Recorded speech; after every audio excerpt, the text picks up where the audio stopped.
Hey tubers, welcome back for today's adventure. So, I have various heating appliances, floating around, ready heater, the infrared, and to be honest, I lit those two up, and yesterday I wasn't satisfied with them. This seemed to create like a staleness in the air. Um, the it was burning clean. I mean, the flame was was blue, but it just kind of created kind of a staleness. So kind of disqualified this one pretty quickly. The infrared next to it is 10 or 12 or 9,500 BTUs, whatever it is. And it was like lighting a candle.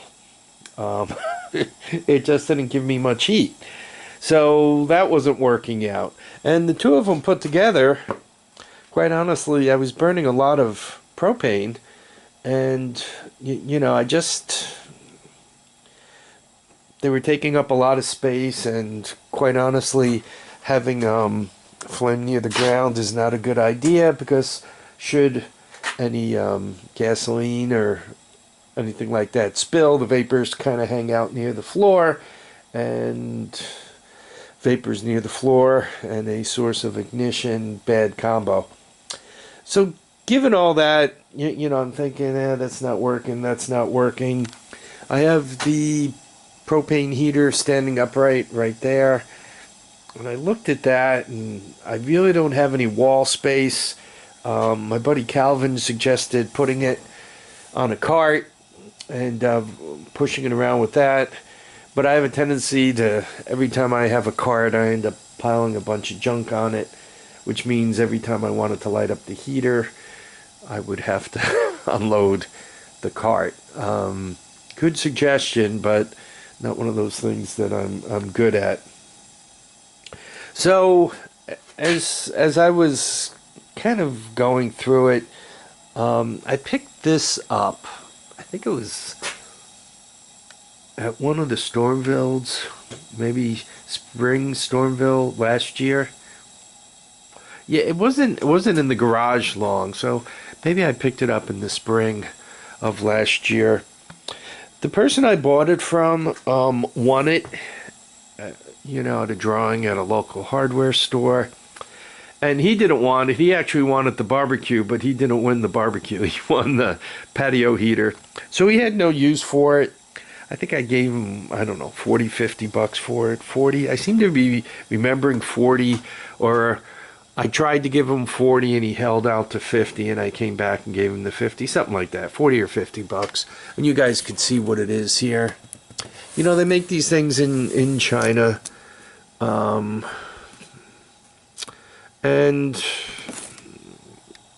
they are what they are, right?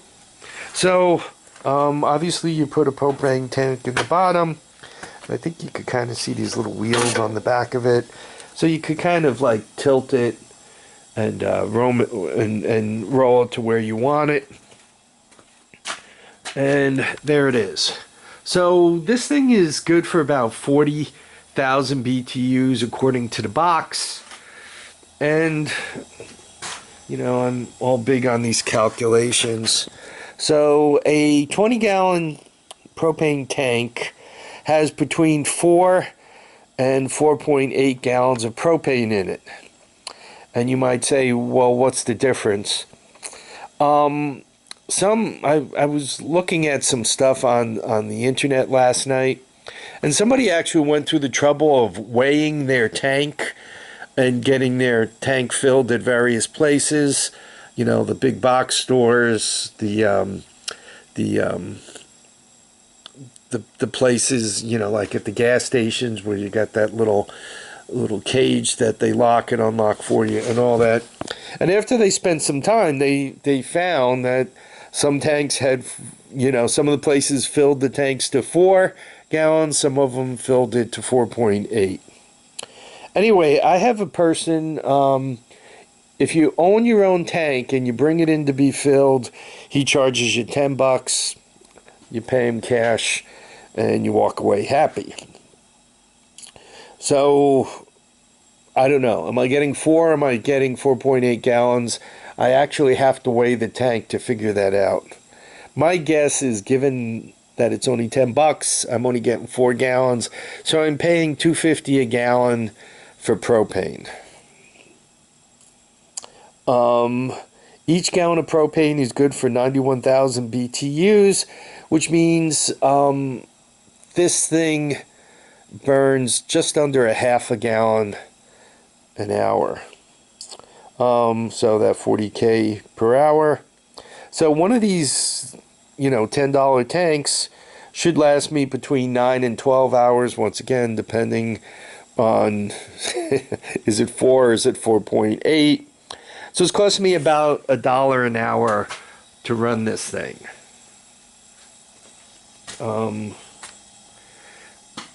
What do I think?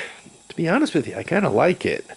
First of all, it moves the flame away from the fumes. Very positive. Second of all, with that hat on there, it has a tendency to keep the heat down. It kind of makes it dissipate out the sides. So that I like. I have been kind of, touching things around it, like this tube and so forth. This is actually kind of warm. The metal's not, the cardboard's not, but this right here is, not hot enough to ignite or anything, but as I'm putting my hands on it, it's nice and warm. When I came out here,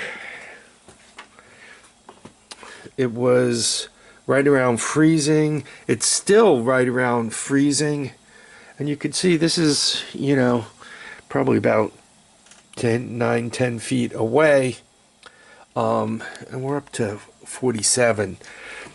I can work comfortably. Once it goes over 45, 40, I can I can work pretty comfortably.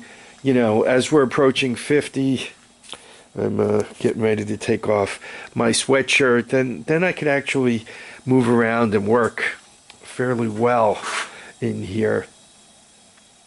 The only bad thing about intermittent heat, and for a garage, it's kind of dangerous to leave your heat on all the time, right? Because you have an ignition source, and all you need then is one spill of gas, and you can have a problem.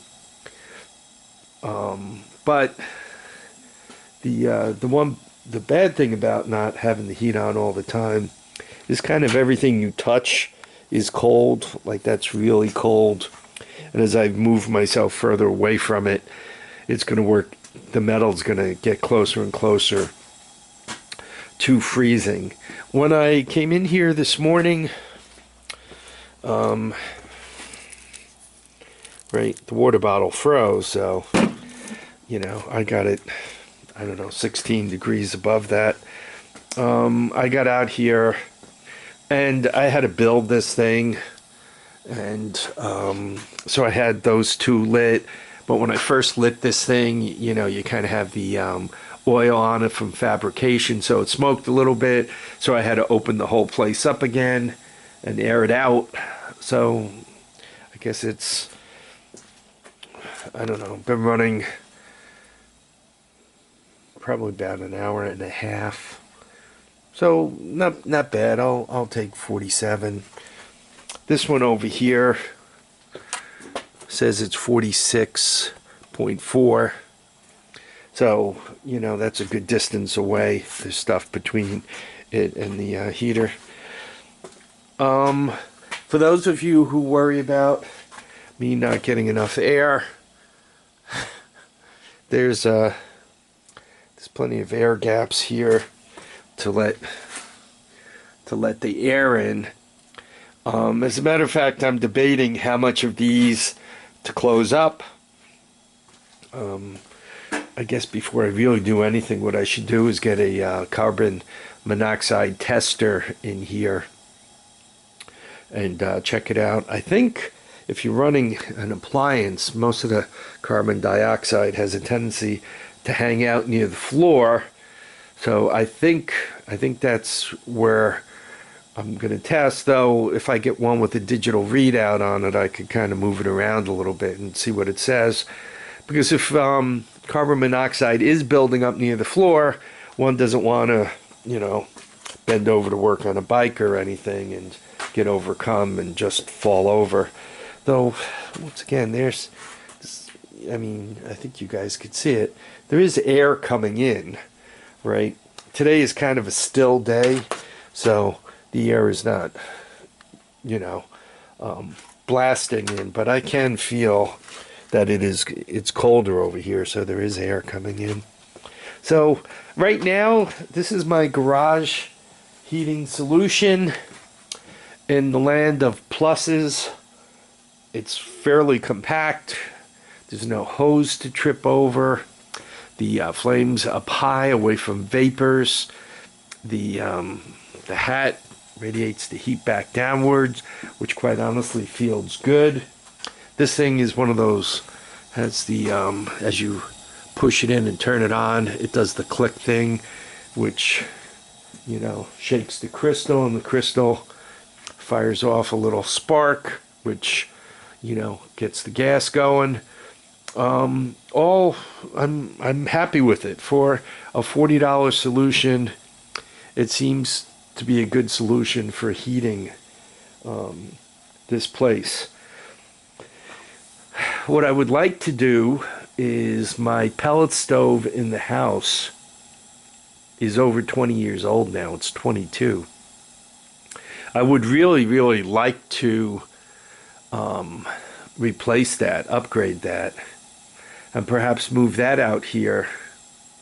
But once again, it's a matter of setting it up somewhere so that it's usable, and not going to really, it doesn't do me any good if it, torches the place, right? Then I have no garage to work in. It'd be easy enough to set up on wheels, perhaps, and arrange some kind of ventilation scheme through the door, right? But then once again, I can only the open garage door with the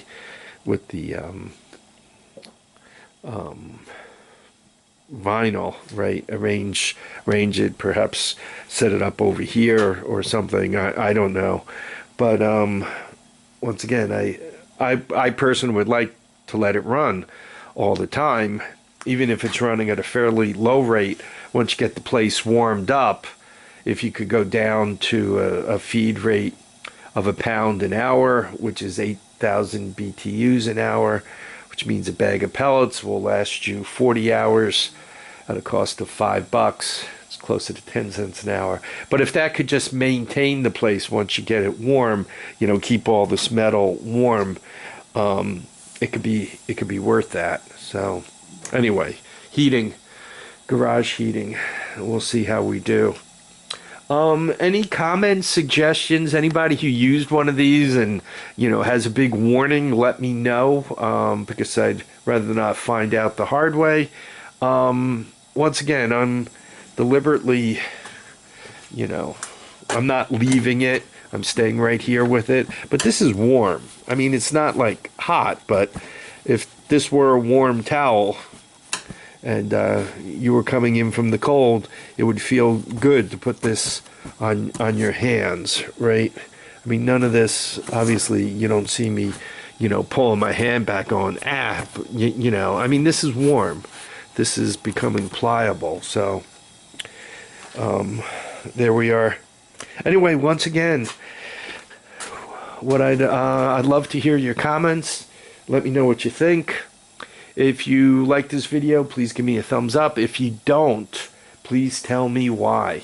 I do appreciate the feedback, even if it's not the greatest feedback. Please don't use profanity. That gets me in trouble with YouTube.